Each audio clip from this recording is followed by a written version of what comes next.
3 in the morning. A remote Montana ranch, and a sound that pulled 78-year-old farmer Henry Walsh from the first decent sleep he'd had in weeks. Frantic scratching at his barn door. Wild horses had roamed his property for 40 years, but they'd never approached his buildings, never sought human contact. But this wasn't just any wild horse.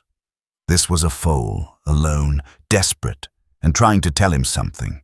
When Henry finally opened that barn door, what he saw standing behind the young horse made him freeze in absolute terror. Because 50 feet away, barely visible in the darkness, was something that explained everything and changed everything. This wasn't a random visit. This was a rescue mission, and Henry was about to discover that sometimes the wild things we think we understand can surprise us in the most extraordinary and terrifying ways. Subscribe now for incredible true stories that will leave you breathless. Henry Walsh had been ranching in the Bitterroot Valley of Montana for 56 years. At 78, he'd slowed down considerably. His wife, Martha, had passed 3 years ago. His children had moved to cities far away, and these days, Henry mostly kept to himself with his small herd of cattle and the memories that filled his old farmhouse. The property sat on the edge of wilderness, bordered by Bureau of Land Management land, where wild Mustang herds had roamed for generations. Henry had always respected the wild horses, admired their freedom and resilience, but maintained a careful distance. Wild horses were just that, wild. They didn't mix with humans or domestic animals. They kept to their world, and he kept to his. Which is why the scratching sound at 3:17 a.m. sent alarm bells through Henry's mind even before he was fully awake. At first, he thought he was dreaming, but the sound persisted, insistent, urgent, rhythmic. Scratch, scratch, scratch against wood. Then a high-pitched whinny that was unmistakably equine but young, desperate. Henry pulled on his robe and boots, grabbed his heavy flashlight, and made his way downstairs. His ranch dog, an elderly border collie named Blue, was already at the front door, whining anxiously. "What is it, boy?" Henry asked, though his heart was already pounding with apprehension.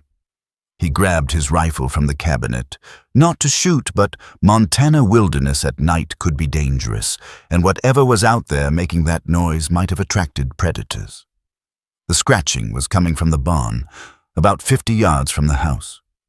Henry stepped onto his porch, flashlight cutting through the darkness, and his breath caught. Standing at his barn door, illuminated in the flashlight beam, was a wild Mustang foal. The young horse couldn't have been more than 4 months old, with a distinctive paint coat, brown and white patches. The foal was pawing frantically at the barn door with its small hooves, creating the scratching sound, and occasionally looking back over its shoulder toward the darkness beyond. "What in the world?" Henry muttered, approaching slowly. Wild foals didn't do this. They didn't approach human structures. They certainly didn't seek out humans. Something was very, very wrong. As Henry got closer, he could see the foal was in distress, sides heaving, coat covered in sweat despite the cool night air, eyes showing white all around in fear. But the young horse didn't run when Henry approached. Instead, it intensified its pawing at the door, whinnying urgently, then turning to look at Henry, then back at the darkness. The behavior was so deliberate, so purposeful, that Henry felt chills run down his spine. This foal was trying to communicate something, trying to show him something, and based on its terror, whatever it was trying to show him was serious. "All right, easy now," Henry said softly, reaching for the barn door latch. "Let's see what's got you so worked up." The moment Henry began to open the door, the foal backed up several steps, still watching him intently. Henry swung the door wide, shining his flashlight into the barn's interior, expecting to find something inside. Maybe the foal's mother had somehow gotten trapped in his barn. But the barn was empty except for his old tractor and some hay bales. The foal whinnied again, more urgently, and took several steps away from the barn, toward the darkness. Then it stopped and looked back at Henry, its message crystal clear. "Follow me." Henry's rational mind told him this was insane. Following a wild foal into the Montana wilderness at 3 a.m. was dangerous and foolish. But something in that young horse's desperation, in its intelligent eyes, in its deliberate communication, overrode his caution. He grabbed a stronger lantern from the barn, checked that his phone was in his pocket, and called Blue to his side. "All right, little one. Show me what's so important."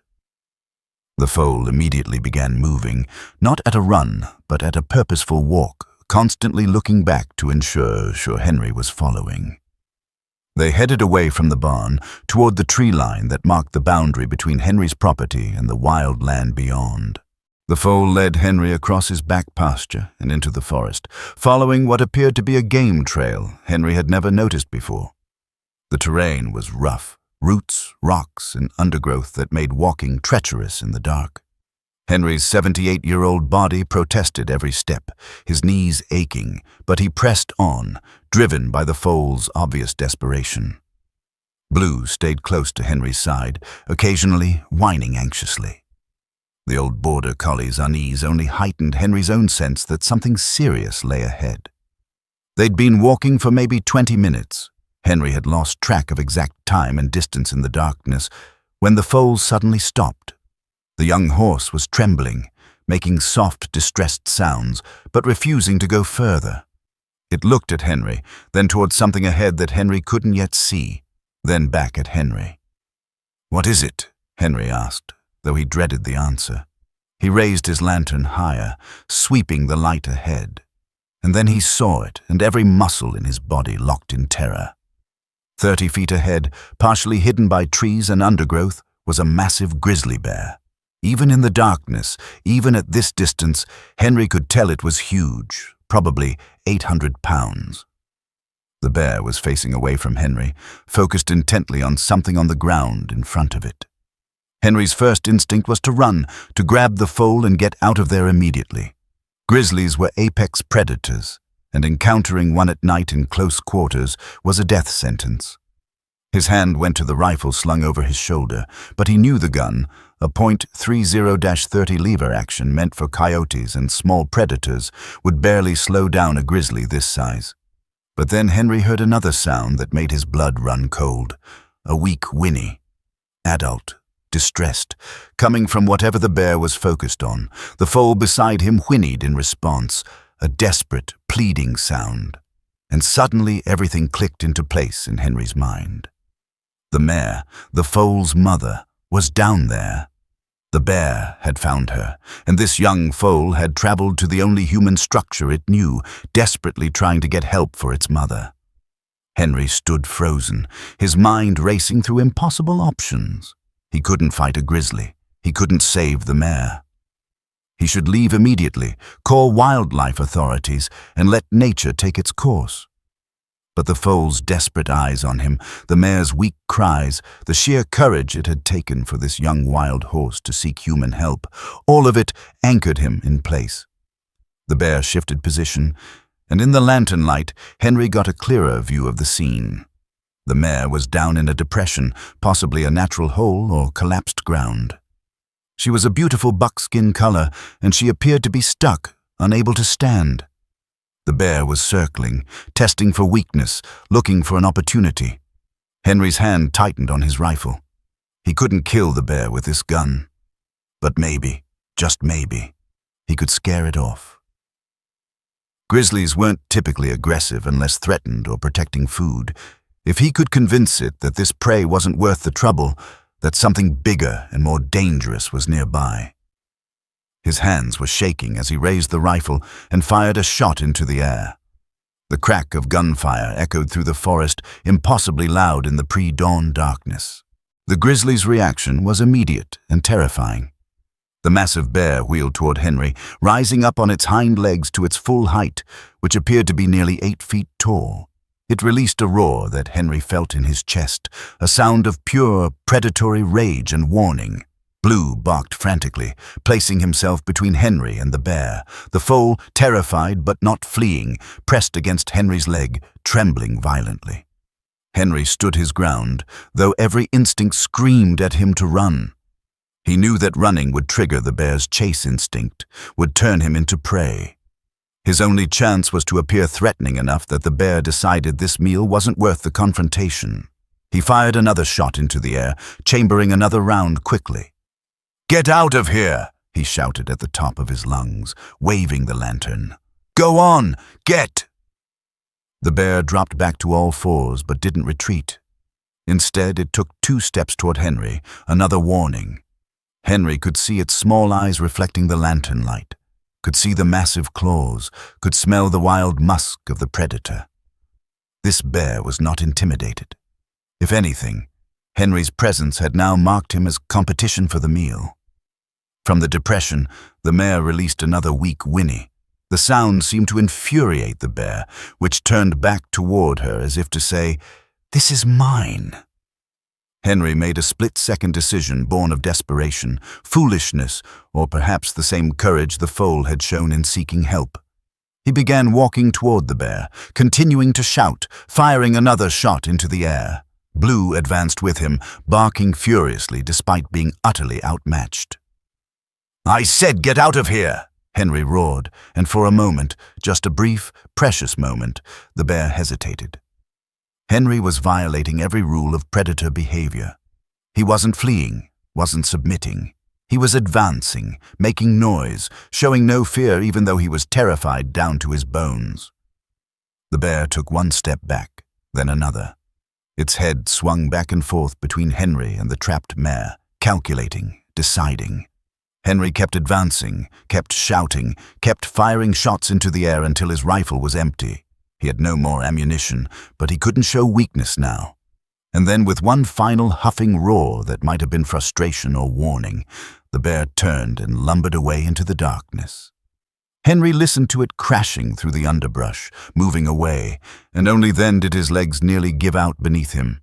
He'd just faced down a grizzly bear and somehow, impossibly, won the confrontation, but there was no time to process the terror or relief.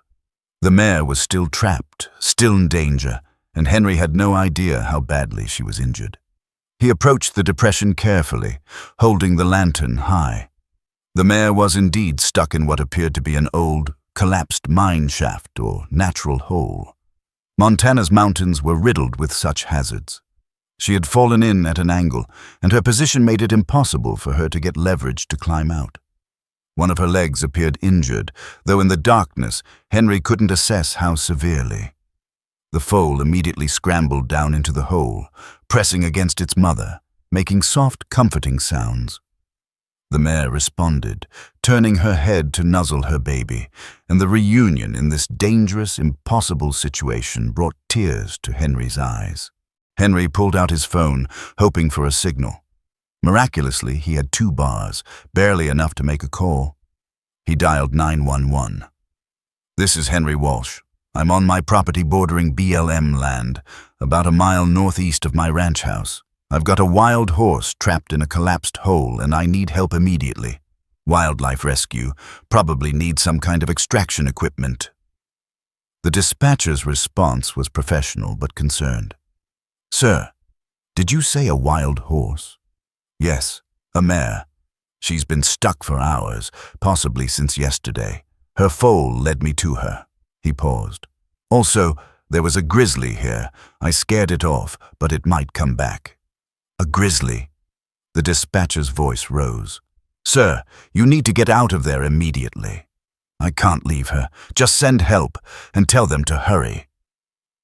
The next 90 minutes were the longest of Henry's life.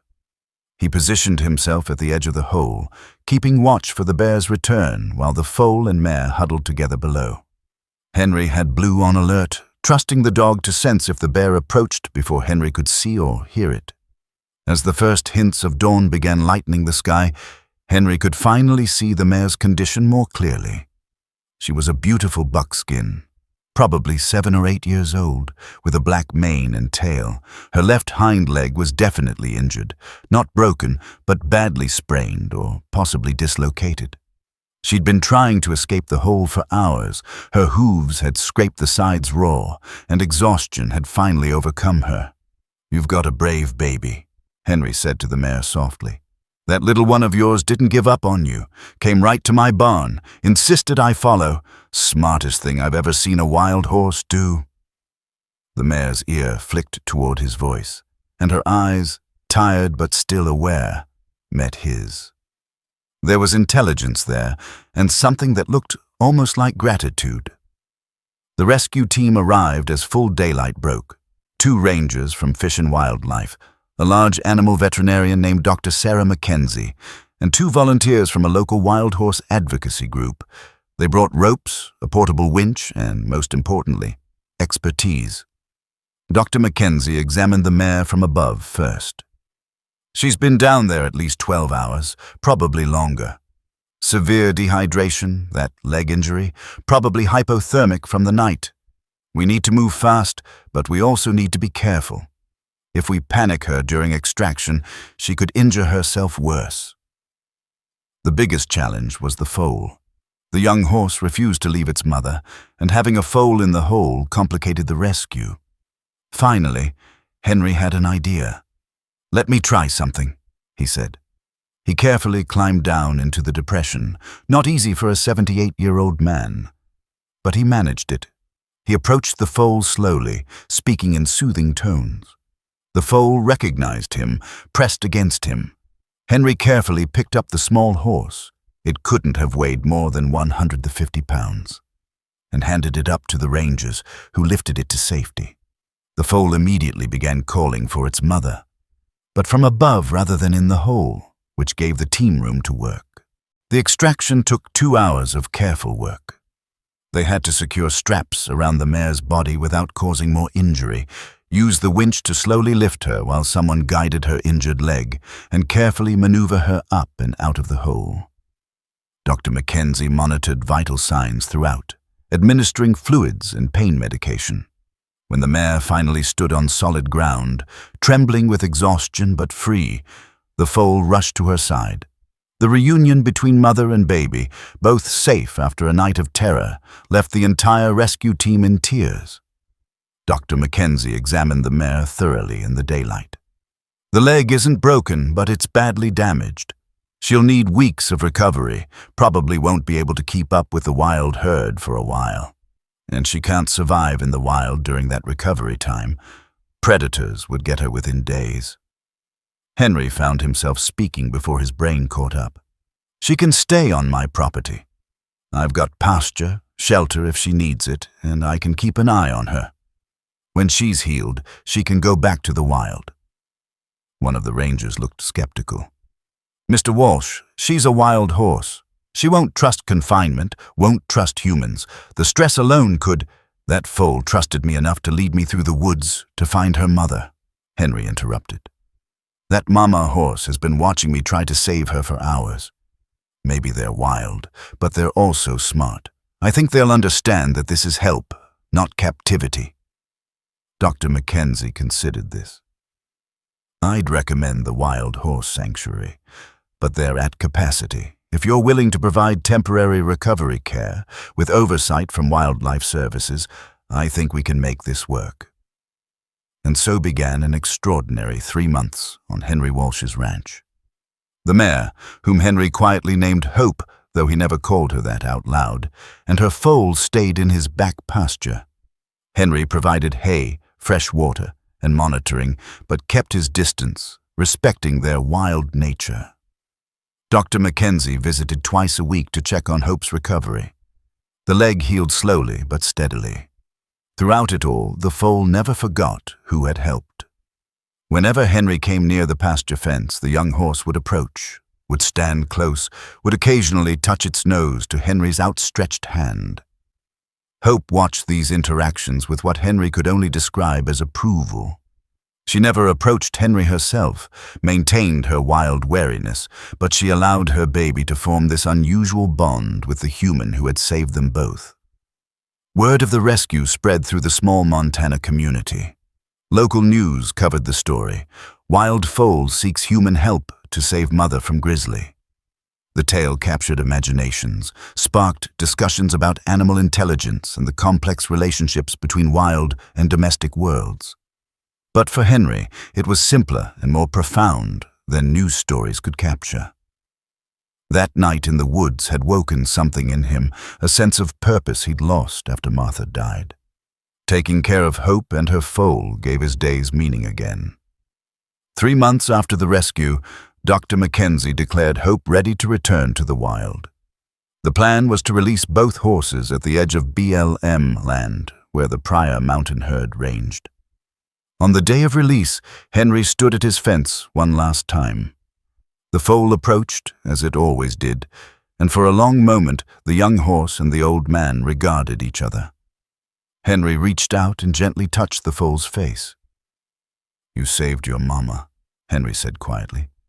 "Bravest thing I've ever seen. You take care of her out there." The foal made a soft sound, then turned and walked back to Hope. The mare, now healthy, strong, and ready for freedom, looked at Henry one last time, and Henry would swear for the rest of his life that the wild horse dipped her head in a gesture of acknowledgement, of thanks.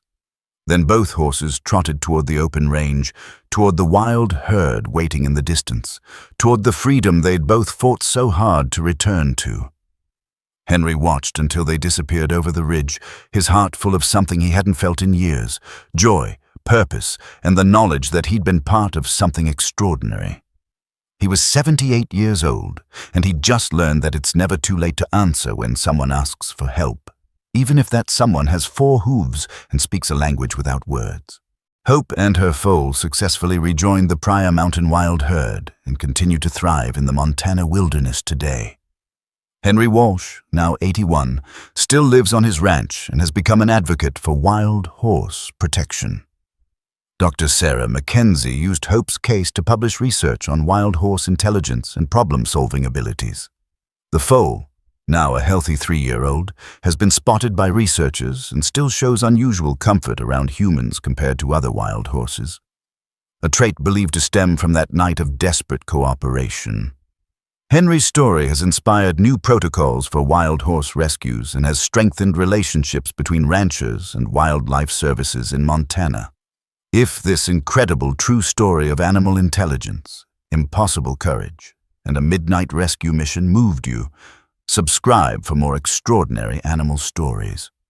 Hit that like button, share this video, and tell us in the comments, do you believe animals can make conscious decisions to seek human help when they have no other options? Thanks for watching, and remember, sometimes the bravest heroes are the smallest, sometimes help comes from the most unexpected places, and sometimes a wild heart knows exactly when to trust.